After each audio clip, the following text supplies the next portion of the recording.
Tatayo na ako, magsasarili na lang ako.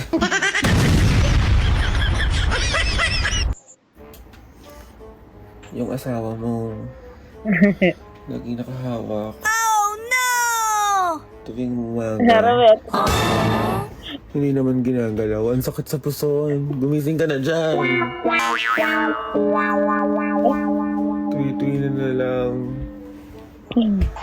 Tatayo na ako, magsasarili na lang ako. Ay, pare. Are. Amangkot. Same pa rin ba kayo magkantutan? Gaya ng normal na tao. Parang, ay, ngarapal masyado to. Malamang iba't adan pa diyan, kuya. Kutsarain mo naman, kuya, brutal sa words.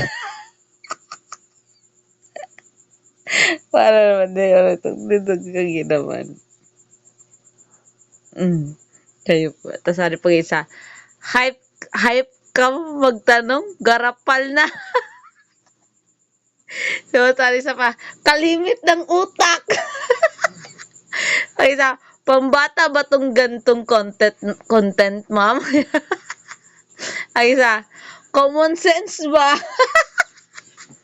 Mayban, kaya nga gabay ng magulang ang kailangan, huwag pabayaan ang bata sa kung ano-anong pinapanood or huwag nyo na pagamitin ng cellphone ng anak nyo. Ala.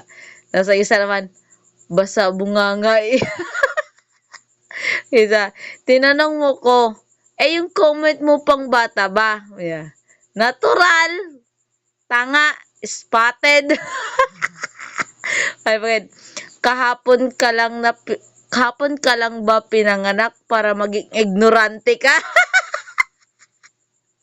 Isa, at least tanggap nilang isa't isa pag inggit, pikit, tsaka common sense na lang, koy. Sumaya. Yan talaga comment mo, Diyos me, utak mo. Isa, ano kay sa lalaki? Ano kaya sa lalaki? Hindi? Ano kay sa lalaki? Anong Anong nakakasa? Magkantutan silang dalawa, bakla at tumboyan sila. Babae at lalaki din yan. Pasmado ba comment niya, mga DI? Pasmado din kasi mga content nila eh. Tapos ito, anong klaseng tanong yan? Tingin nyo sa kanila, abnormal? Pwede pa, nagpalagay siya ng boobs pero hindi niya pinatanggal ang penis niya. Yung asawa naman niya ay tomboy, walang pinagbago sa katawan. Okay ka na? Pati sex nila pakikilaman mo. Okay ka na? Ay, ox ka na.